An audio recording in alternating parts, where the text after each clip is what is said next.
whereas the growth rate for international immigrants has been of 8%. So there's a big potential there for the competition, which allows you to communicate your idea in a much more confident way, to be very precise on what you deliver, how you solve the problem that... I came with my husband when he got a job here in Denmark. A group of us got together to think about possible business ideas. It's a service idea where we work with local Danish and international companies and help them bring people into Denmark. Cultural differences are very important in my particular startup because mine is based on a cultural difference that we see between the USA and Denmark.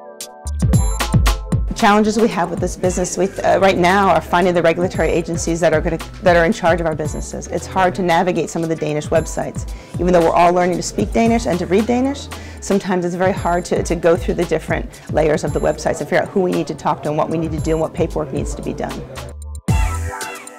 So a friend of ours found Copenhagen startup businesses on the internet and signed us up for the courses.